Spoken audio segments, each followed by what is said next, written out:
उत्तर प्रदेश में 9 विधानसभा की सीटों पर उपचुनाव की घोषणा होने के बाद लगातार चुनावी समीकरण बदलते जा रहे हैं। जिस पार्टी की प्रदेश में सरकार है वो पार्टी अब तक अपने टिकट की घोषणा नहीं कर चुकी है, तो वहीं दूसरी तरफ इंडिया गठबंधन जिसने 2024 के लोकसभा चुनाव में एक अलग ही कारनामा करके दिखाया था, वो इंडिया गठबंधन में भी कल देर रात अखिलेश यादव ने एक ट्वीट के ज़रिए ये साफ कर दिया कि 2 सीटें जो कांग्रेस को दी जा रही थीं, अब वो सीटें भी समाजवादी पार्टी अपने पार्टी सिंबल पर लड़ेगी।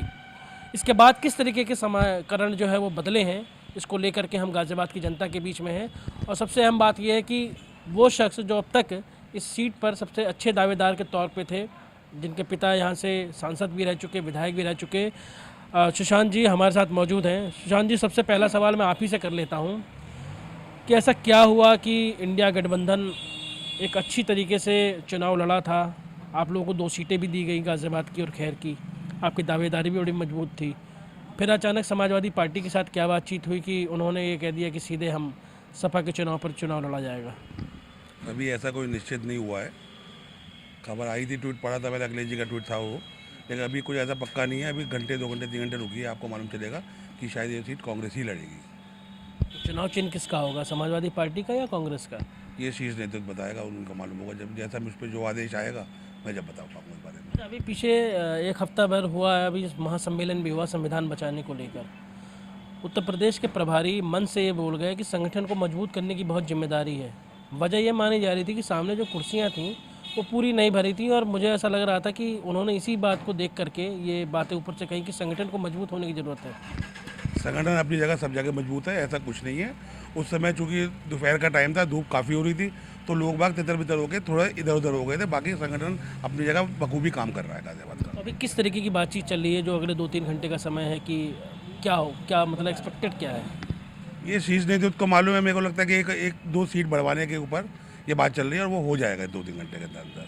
7 सीटों पे तो करीब करीब नॉमिनेशन हो चुका है। जो फूलपुर की सीट आप लोग मांग रहे थे उसमें भी कल नॉमिनेशन किया जा चुका है। एक बछावा सीट भी मांग रहे थे, अगर वो वाली हो जाती है तो कांग्रेस गठबंधन कांग्रेस ही चुनाव लड़ेगी, इस सीट पे भी और 2 सीटों पे भी। अच्छा, आप लोग बताइए कि ऐसा क्या है जो पार्टी लगातार जीतती आ रही है, भाजपा जिसकी सरकार भी है, वो इतने कॉन्फिडेंस में नहीं है कि अब केवल जो है वो 32 घंटे का समय बचा है नॉमिनेशन फाइल होने के बंद होने के लिए, अब तक टिकट की घोषणा नहीं हुई है। गाजियाबाद शहर विधानसभा सीट पे इस बार हर प्रत्याशी की पैंट बड़ी ढीली पड़ी हुई है, क्योंकि सामने जो उम्मीदवार है सुशांत गोयल जी, इन्हें देखते हुए। कारण क्या है कि लोकल मुद्दे का चुनाव है, ये 2 साल के कार्यकाल का विधानसभा का चुनाव है। ये हमेशा बीजेपी किसी भी पैराशूट नेता को ला के गाजियाबाद उतार देती थी, मगर इस बार ऐसा नहीं होगा, क्योंकि ज़मीनी मुद्दों पर चुनाव लड़ा जाएगा यहाँ पर।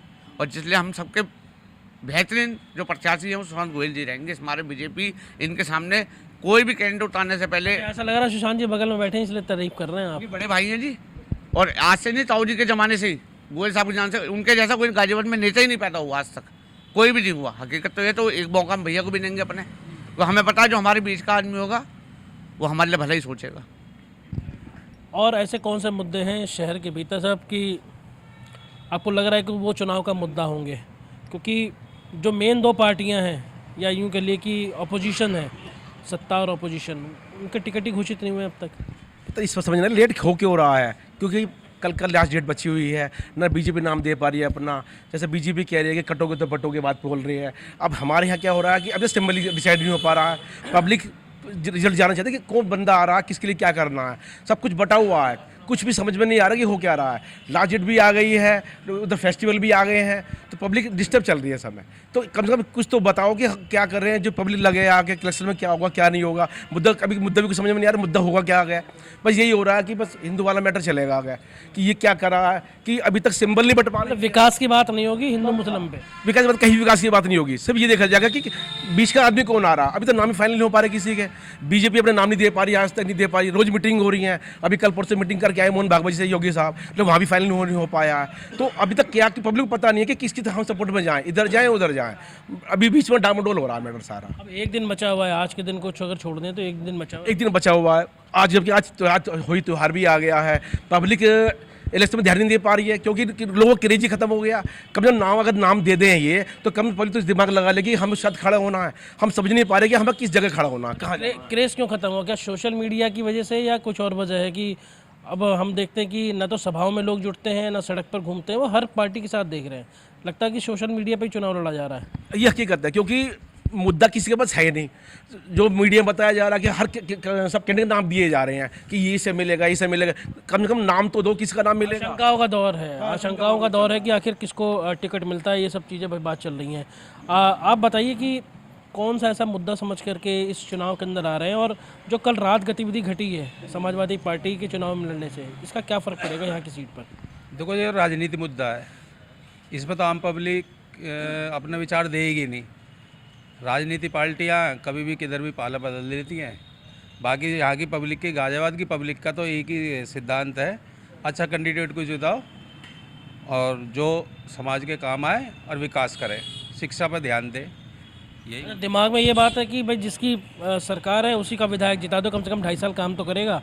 कोई और पार्टी का जीत गया तो कम से कम सिर्फ टवल करेगा, उसे बड़ी जद्दोजहद करनी पड़ेगी विकास कराने के लिए। पार्टी का विधायक होता है तो उस पर काम करने के तो मुद्दे अच्छे भी होते हैं और उसे पीछे से भी सपोर्ट होती है। अगर कोई जो और जीतता है तो उस पर एक बहाना बन जाएगा, जी मेरी गवर्नमेंट नहीं है, मैं क्या करूँ।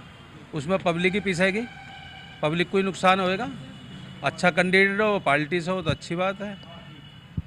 लेकिन कल जो समाजवादी पार्टी के नेता ने ट्वीट करके ये कह दिया कि समाजवादी पार्टी ही 9 सीटों पर लड़ेगी, इसका आप लोग एक आम आदमी होने के नाते या पॉलिटिकल पार्टी के कहीं एक इंक्लिनेशन होगा आपकी तरफ, एक कहीं झुकाव होगा, उसके तहत आपका क्या सोचना है कि ये कोई गेम चेंजर होगा या सो चलेगा? कोई गेम चेंजर नहीं होगा, और हम तो चाहते नहीं कि समाजवादी पार्टी का कोई कैंडिडेट जीते।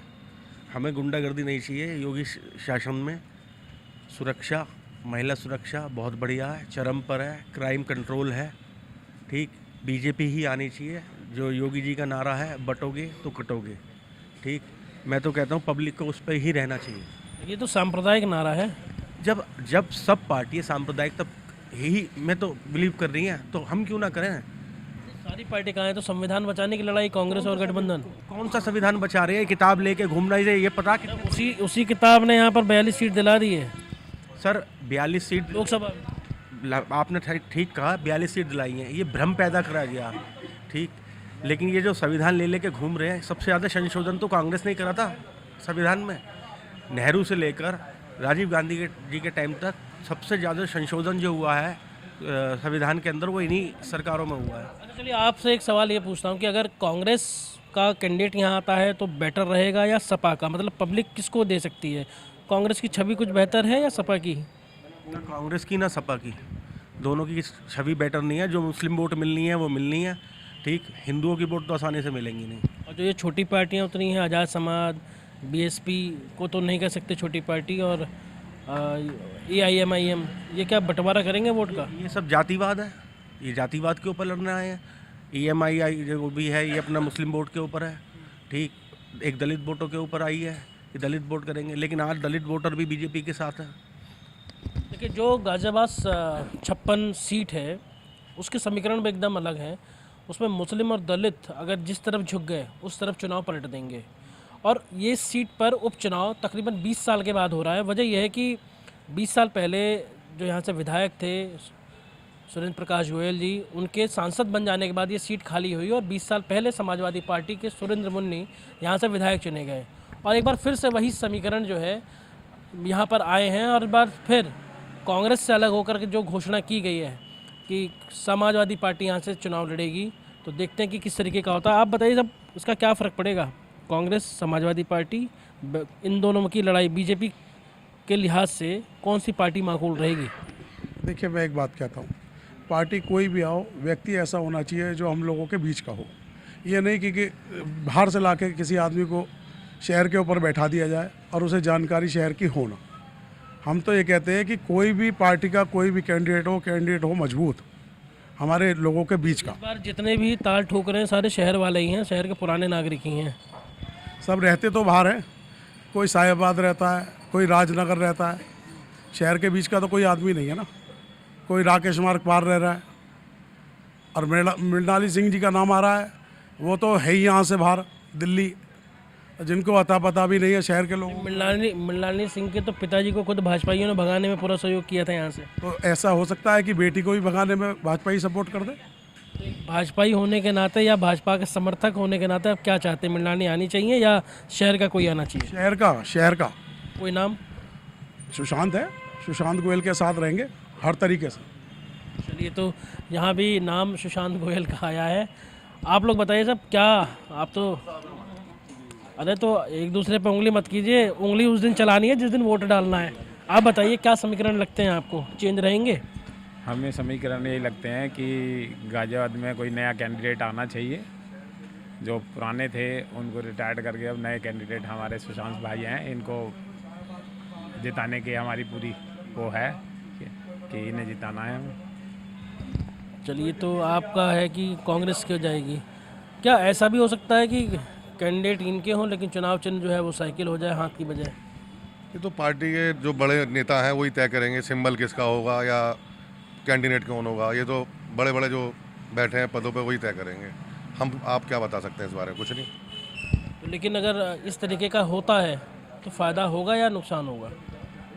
अगर सिंबल साइकिल का होता है तो मैं जहाँ तक समझता हूँ कि कोई नुकसान हो भी सकता है और नहीं, दोनों ही बातें हैं जी।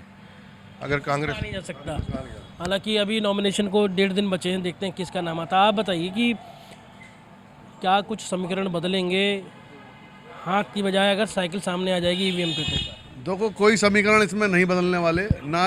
ये कोई ये डिसाइड हो रहा है कि कौन सी सरकार इससे बनेगी कौन सी बिगड़ेगी। ये उपचुनाव है, केवल एक स्टेटस सिंबल का प्रश्न है और कुछ नहीं है। जिसकी सरकार है उसी की रहेगी सरकार भी। ना सरकार कहीं जा रही ना केंद्र कहीं जा रहा।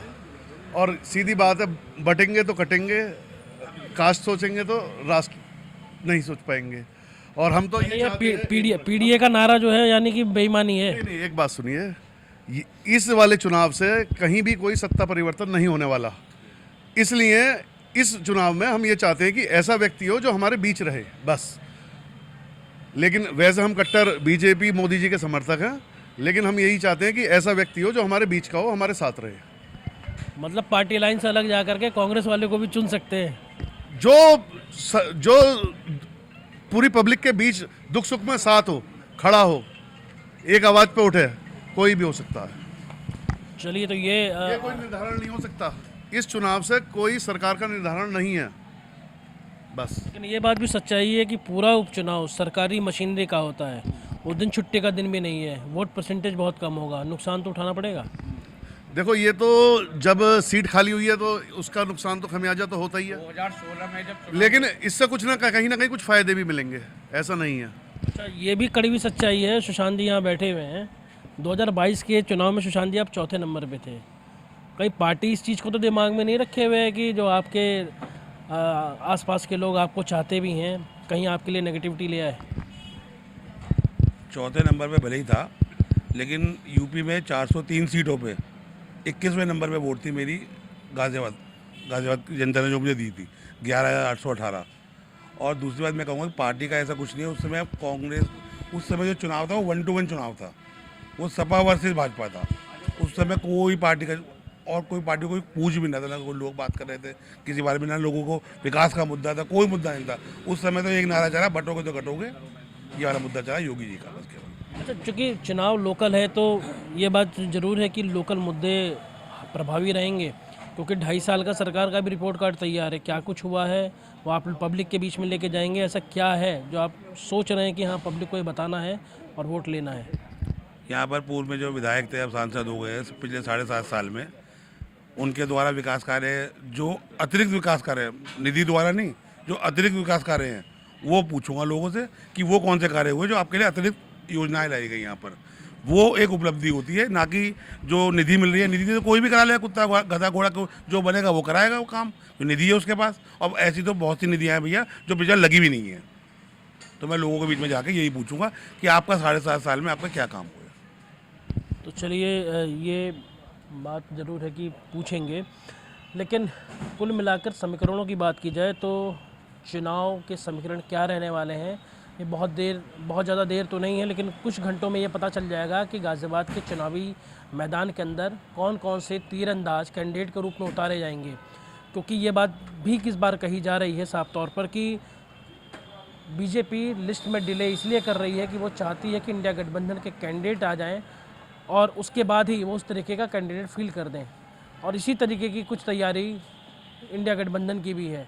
और इसीलिए यहाँ पर एक दिन जब बचा हुआ है नॉमिनेशन को ख़त्म होने के लिए, सुबह के करीब 11 बज चुके हैं, बावजूद इसके अब तक दोनों ही पार्टियों के कोई भी कैंडिडेट घोषित नहीं किए गए हैं।